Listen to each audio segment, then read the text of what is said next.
Hey everybody, KC here.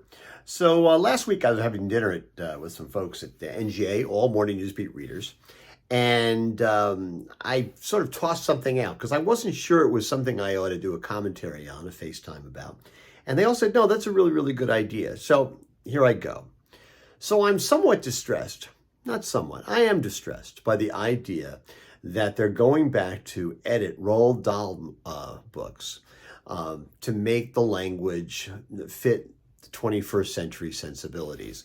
They're taking out words like fat and ugly from descriptions that he used because of the concern that they're going to offend people. You know, and that really bothers me because not that I think fat and ugly are nice things to say about people, far from it, but I do think they represent what he was writing about at the time, a sensibility that he had when he was writing the books. In the same way that, there are words that Mark Twain used in his books that we would never use today, but they reflect a specific time, okay? Not necessarily nothing good about that particular time, but they reflect that time.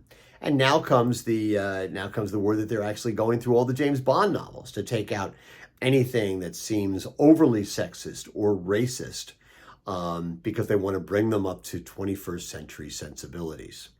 Now, listen, I have to tell you, I mean, I've read all the Bond novels.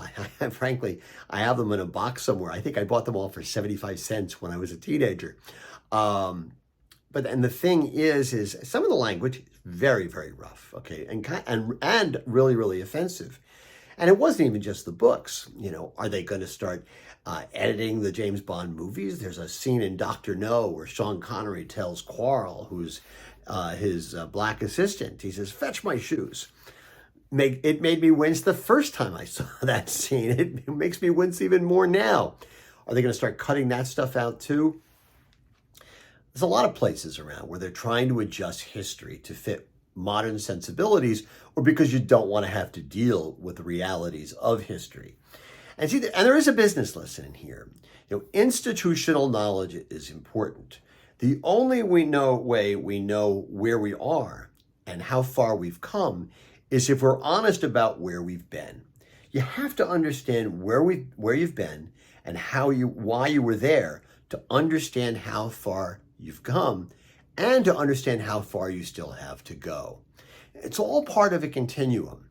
And whether it's in novels or movies or history or business, institutional knowledge, an understanding of history, an understanding of context is incredibly important.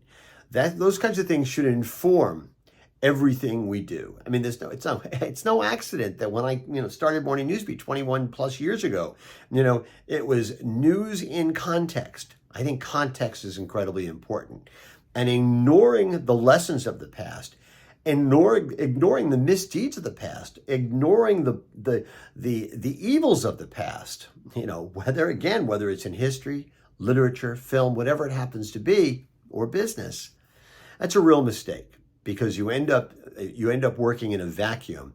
That doesn't make a lot of sense. You can't make the kind of progress you need to make in most situations. Anyway, that's what's on my mind this morning. And as always, I want to hear what's on your mind.